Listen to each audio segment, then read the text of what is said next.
We've got a Troy Bilt 30-inch rear engine rider here, customer brought in, and they had broken the bolt off for the rear wheels after they replaced the tire on it.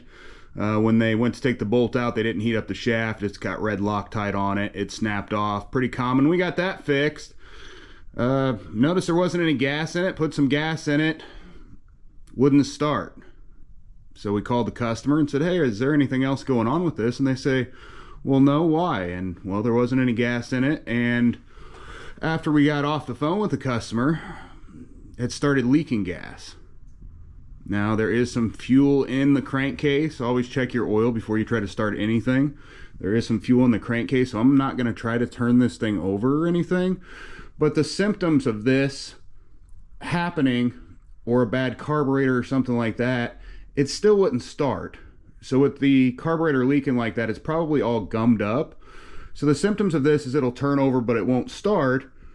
You can test this out and see if the carburetor is the issue in your case by using carburetor cleaner or starting fluid in the intake. Now, I've got the parking brake and everything locked in, so we could turn it over at this point, but as you can see, it's still now even leaking a little bit of gas, so I don't want to do that. I did put some starting fluid in this before we put gas, and it did fire up. Now there's 3/8 bolts that sit up through here. There's 2 of them. Normally they're broken, or a lot of times they're missing, but this back piece just comes kind of straight up and out of our way to get to the engine. Now this is a 10.5 horse, 344 cc Briggs and Stratton engine. We can take the air cleaner cover off. And this is where we're going to try the carburetor cleaner or the starting fluid to start it. Now you just spray down in here for about a second or two and then try to turn it over. At that point, if it starts, you know that you have an issue with either the fuel supply to the carburetor or the restriction in a fuel line or fuel filter somewhere. Bad fuel or a gummed up carburetor. Well, this one's leaking all over the place. Once a carburetor leaks, in our world, we don't even try to rebuild them at that point.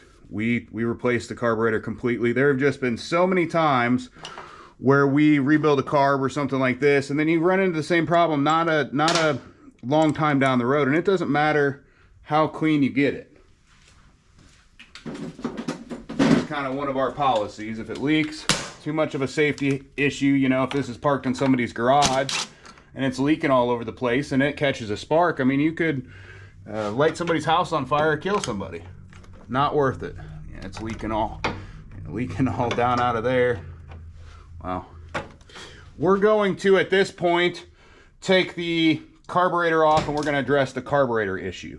Now, there's 2 7/16 nuts that hold it on the front. Now, at this point, if you spray carburetor cleaner or starting fluid in there and it doesn't fire up for any reason, you'd want to go and check your spark at that point. Now, you can also check the throttle as you're moving it to make sure it is actually coming all the way back and your choke is fully closing.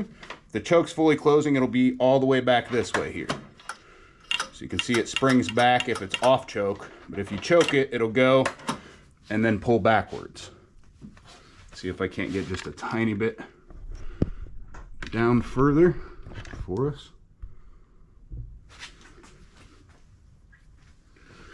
Choke here.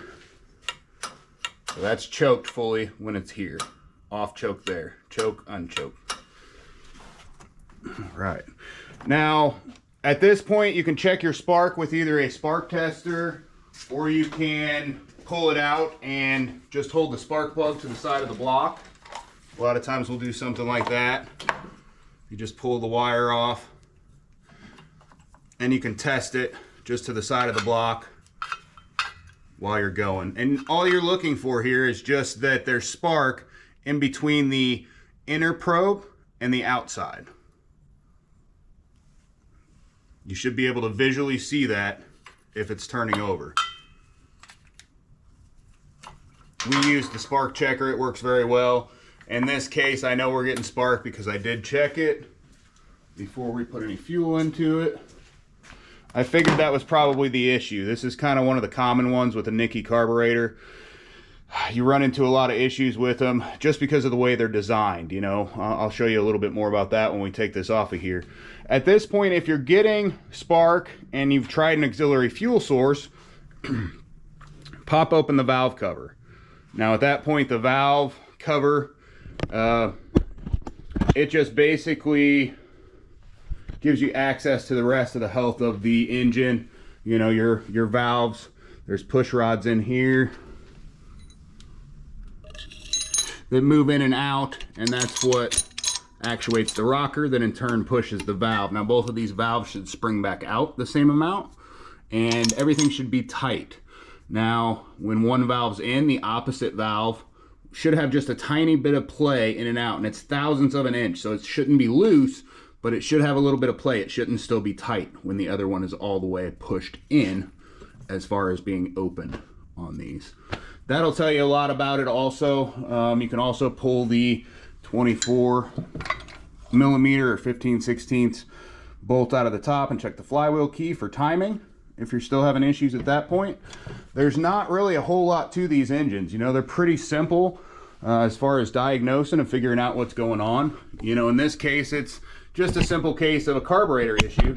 Now I'm going to show you why what we do here is going to take care of this customer for a long-term solution. Now this Nikki brand, again, I don't prefer really to use their carburetors on anything. Now there's one screw that sits straight up and down through here, and you'll have to remove in this also. I always seem to forget about it. A lot of people forget to put them back in when they're putting them back together.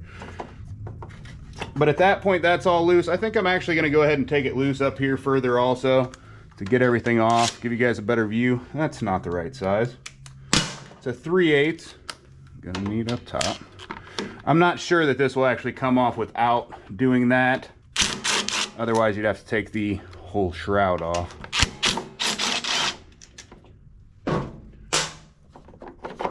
Now at this point, it's free there. You can pull it down and out of the way. The EPA line is still holding on, so that's fine. Now at this point, the whole carburetor can come back towards the back, and the choke can be pulled out. There's just a little slot back in here that it can be put back in when it goes back together. I'll show you that a little bit clearer as far as how it sits, but that comes up and out, and that's from the first hole is where that goes back into, and it goes upside down and sits just like this. Now let's take the fuel line off. We're going to go ahead and drain the fuel, even though it is our fuel. I'm not sure, there could have been something still maybe left in the bottom. Never know, and if you don't know, drain it.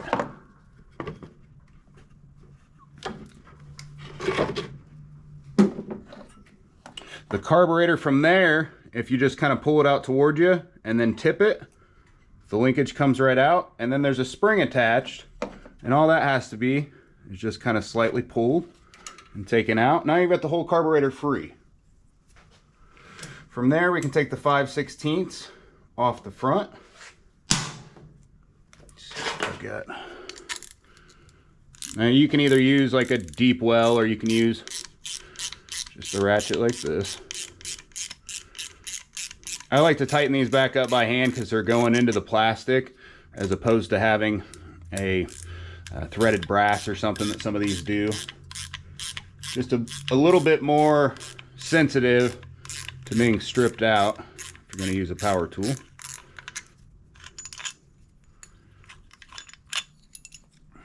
Okay, and that goes back on just like such. When it goes back on, we will go ahead and replace this gasket just because we had it off. If yours is okay, as long as it sits up above and there's no spots where it's below the line, it should seal properly, but really best to replace it every time you have it off, unless you're in a bind. Leave that sit right there. We're going to look at this carburetor a little bit closer. So we've got the Nikki carburetor. I'm going to take it apart just so I can show you kind of why I don't like these carburetors. Now when you go to take the bottom off, you almost always have to use a pair of vice grips or something to get a hold of them. If you try just to use a screwdriver to begin with, all you're going to do is run into issues. They will not come out that way almost ever. I don't even try to get them broken free without a pair of pliers. Now that we've got those off, the whole thing comes apart. Now if you're going to take yours apart, I always just mark them. I'll put like a line or something just to know exactly where the two pieces line up at. It comes straight apart. Now this gasket here, all around the outside, that whole gasket has to be sealing. Look at all those different spots for this thing to have to seal. There's an O-ring here. This one doesn't seal. It will make everything leak. You know, look how, it's just a tiny, tiny little O-ring. I mean, that's just like mush at this point. Thing's not that old. And then the whole assembly comes out. Oh, and there's a jet that was down through the middle. Now that one there goes down in there, and then if this O-ring doesn't seat, if it doesn't seal properly, you'll have an air leak there, and it won't run right also. So these things just overall, I mean, I think it's a horrible design, in my opinion. I don't ever try to replace these in any instance. I always try to replace them with like a Walbro style, and that's what we're going to do here. I'll show you how to do that. That's just really brittle. I think that's probably why it wasn't seating. Now what we replace them with is these. Now you've seen this carburetor before because I use these for a lot of things. They're very, very popular as far as any of the Briggs replacement engines go. And I'll show you what we do. I know you're saying, well, this one's got a solenoid on the bottom.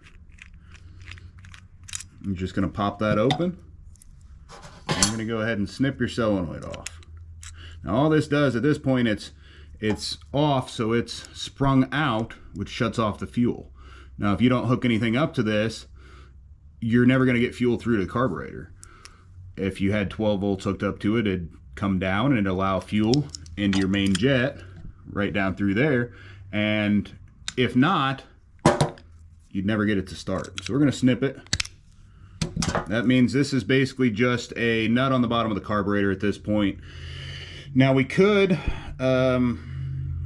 get a bolt or something like that to try to seat down in here in a replacement for this, since there's not much room up top. We're going to take care of the not much room up top issue in a little different way. Oh, yeah.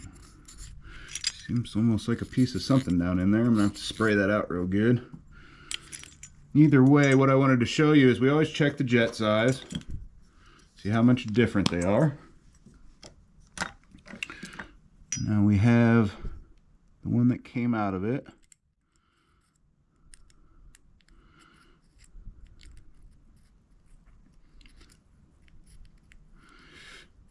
It looks like it's a 64, almost a 63.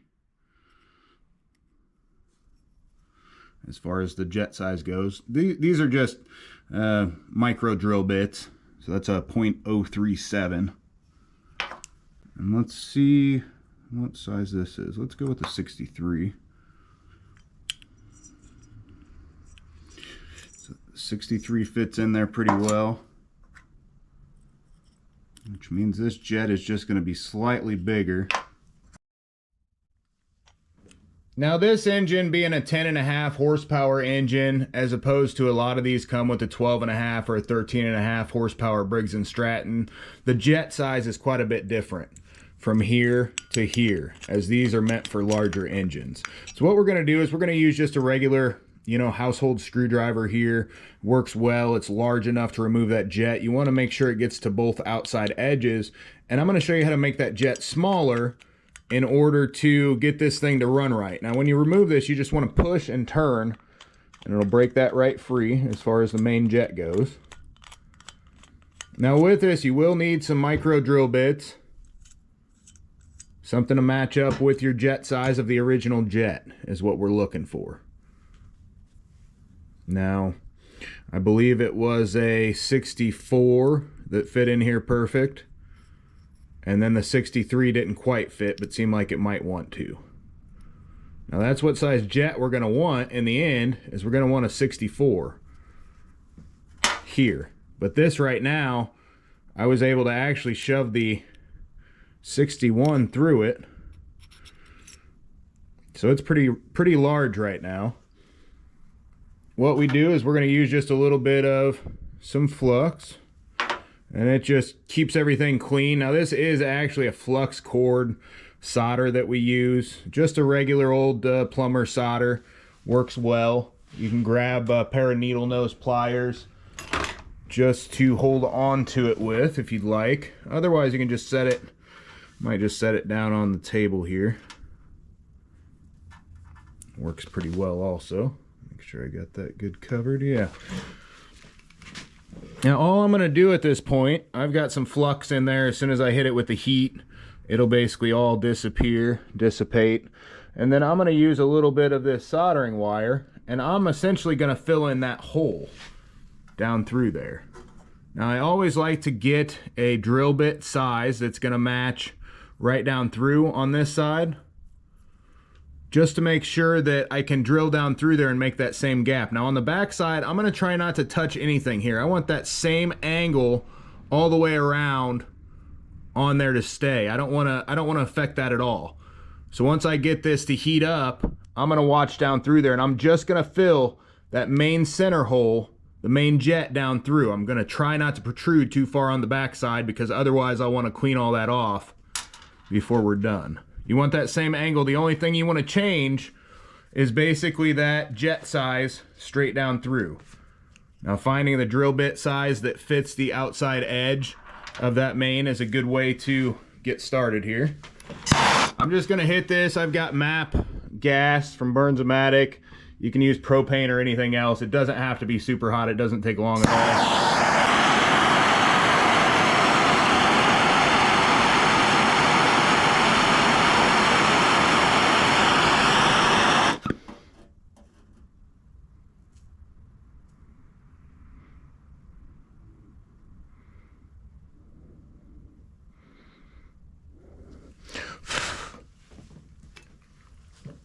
Seems like I might have went a little too far.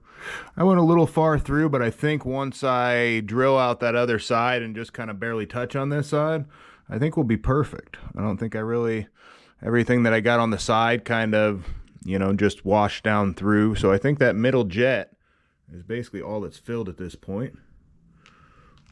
Get it cooled off in this water. I'll show you how we finish this up.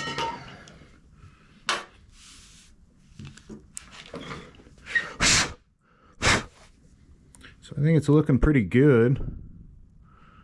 Oh.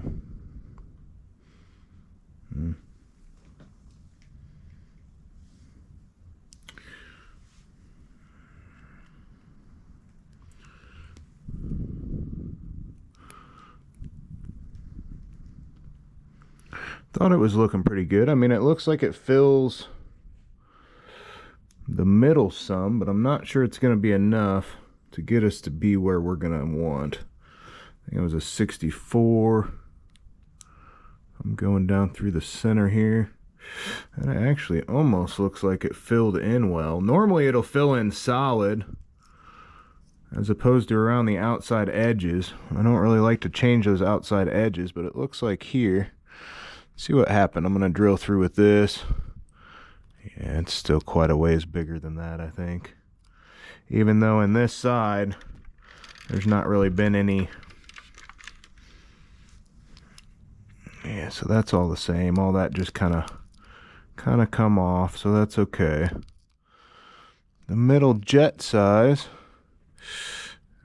it's just still going to be a little bit too big. So we're going to hit this one more time with the heat, throw a little bit more solder down in there. And again, try not to protrude through to the backside, because that's not what you're wanting to fill in. Tiny bit more here. And you don't need flux really if you've got flux core solder. Just something my dad always taught me to do. It can never be too clean, and flux is kind of what keeps it clean.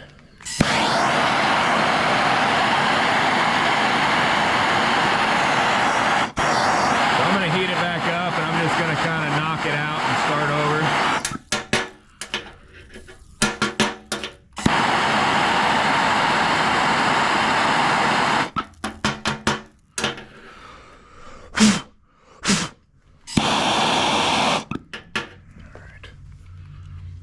kind of tinned, but it's not.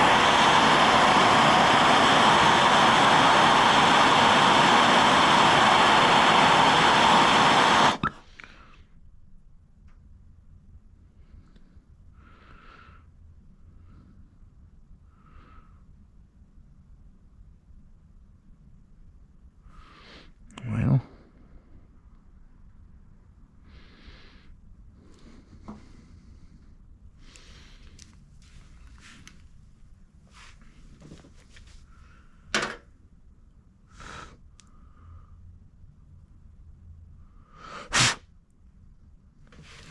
still doesn't look quite exactly like I like it to be. Not sure why this one's not working real well, but let's go ahead and push that through. See what it looks like on the back side. Looks like just a small piece came through. I mean, it's just about right as far as the jet size goes. And it's just perfectly through. I can barely fit this one in. I'm gonna say that's perfect with what we've got. This side, it's still kind of angled just like it was, even though I kind of filled it in a little bit with some solder. The back side, though, is exactly the same as it was. You want those angles all the same as what they are. And these angles stayed the same. The only thing that really changed is the restriction on the main jet changed some, because we've got some solder in there. We changed that jet in the middle. The rest of this, I'm going to go ahead and put this back together.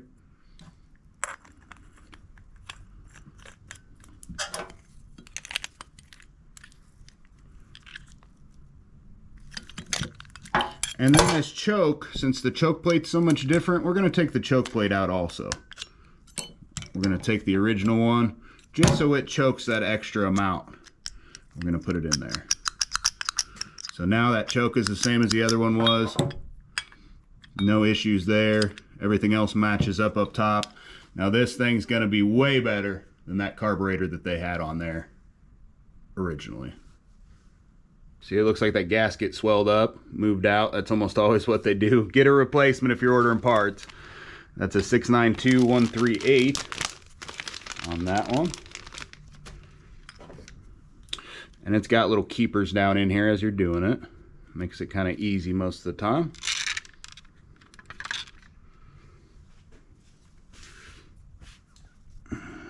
Then we've also got, we're going to use a 692137 gasket. And that's going to be in between the carburetor and the intake. We've got our two here. Go back in. And again, I always like to do these by hand as opposed to a power tool back in, just to make sure you don't over tighten them. It's just very easy when you're screwing into plastic. You know, the threads never line up 100% the same again. Okay.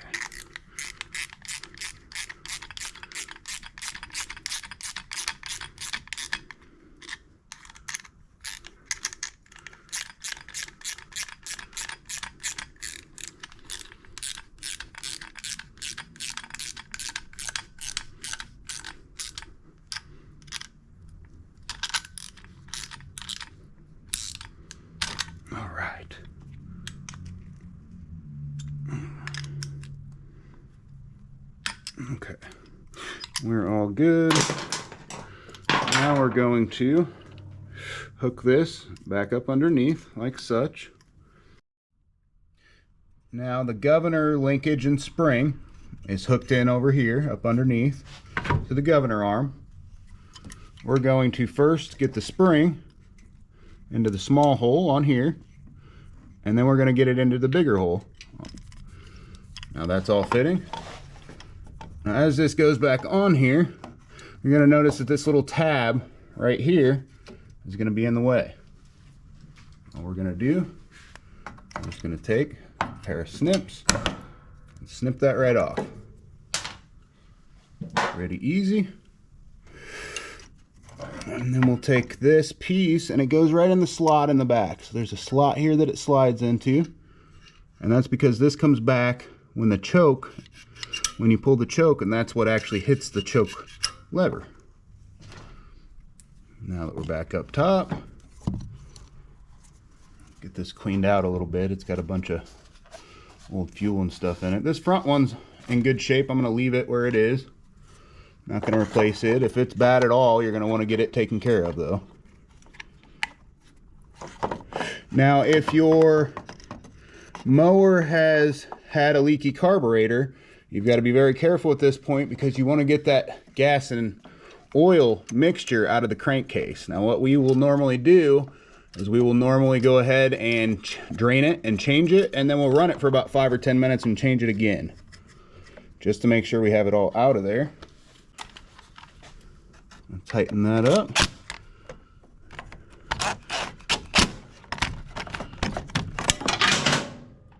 There that goes, but that's okay. I'm also going to need my 3/8 at this point.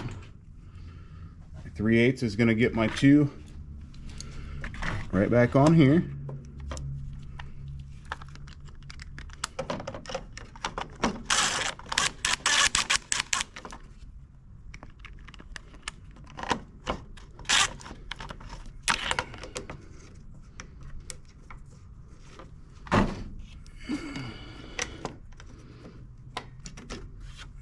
If you notice that solenoid is just barely missing the bottom, which is fine.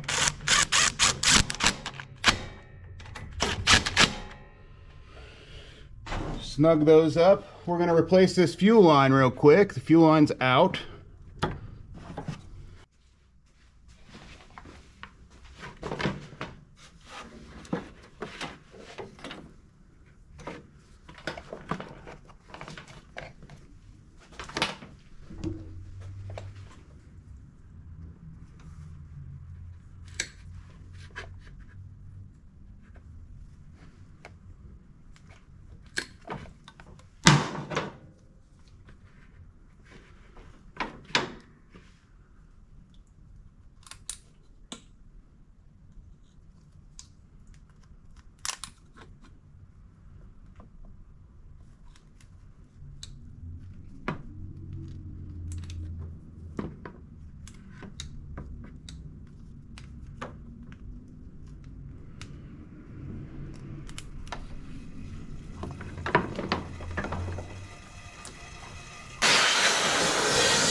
We went ahead and replaced the fuel line all the way up through the tank.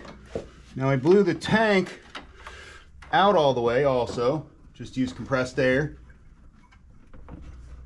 I'm not going to worry about that hose clamp right this second, just for the video purposes. The way I got it originally was taking it up through from the other side. There's a lot of room around here in this thing to get back to it. Makes it a lot easier than a lot of these other models and stuff like that.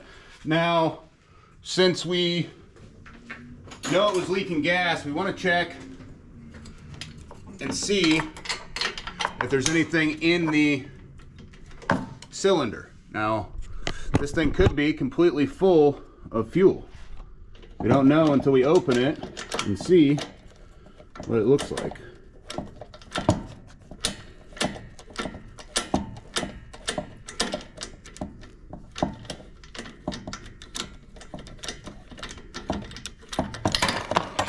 In this case, there definitely is some.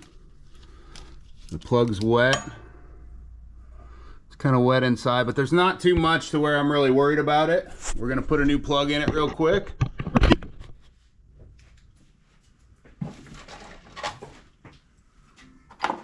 And then we're going to put a little bit of fuel in this thing and we're going to fire it up. See how it runs.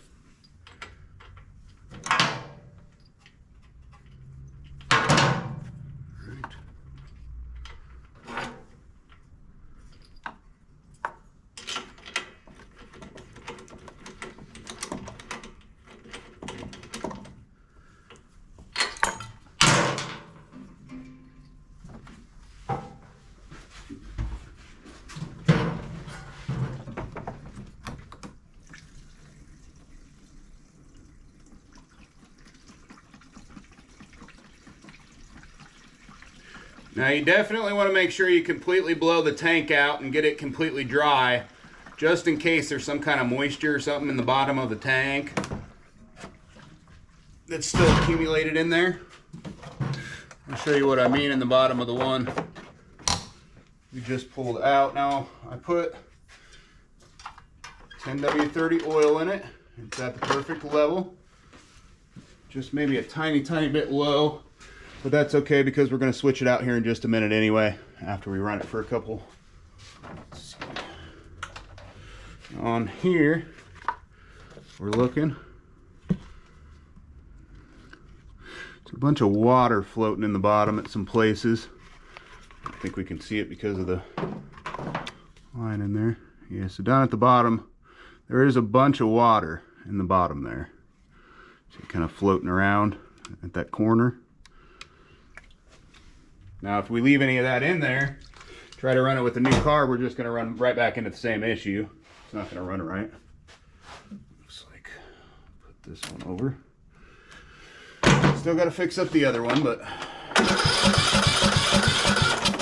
well, dead battery.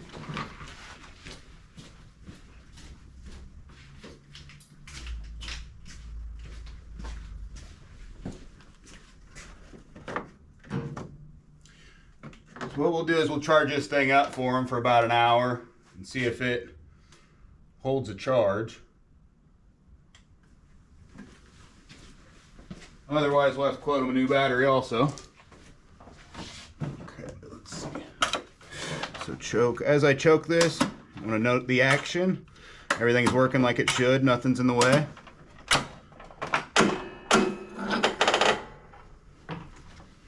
All right. Looks like my charger's doing well.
So something like this on a, a mower that they charge, what, $1,800, $2,000, $2,400, depending on the time of year and where you're buying it from. And then you get it and 2 or 3 years later, your carburetor's completely shot on it and you're wondering why. And they want you to replace it with a $135 Nikki Carburetor that's going to have the same problem in just a couple years, especially with ethanol blended fuels. Using ethanol free, you'll usually get like a little bit more time than that out of them, but otherwise those O-rings are just going to be eaten up. With the Walbro style, it's going to stay good for a lot longer period of time. This is one of the more difficult ones because it's a 10.5 horse, so you have to change the jet size on this carburetor. I will send a link in the description to purchase this carburetor. I do not have an affiliate link with Amazon or anything like that, but there's one out there that people have brought in quite a few times and it's worked very well. So we've started using it. We use it on quite a few different things. Don't spend the $136 on something that's going to give you more problems. Spend the 35 bucks on a new carburetor, rejet it if you need to. Otherwise, if it's 12.5 or a 13 horse Briggs, like some of these run, I believe that jet size is exactly the same and it should be just a plug and play. Just check those. Don't switch them out and expect it to run perfect if it is a different size jet. Pay attention to that. You do not want to give your engine too much fuel and ruin it. Hopefully this will help you if you're having issues with your Nikki carburetor on your Briggs and Stratton engine on one of your smaller Troy Bilts or Craftsmans or MTDs, Cub Cadets like this. Thanks for watching. Like and subscribe.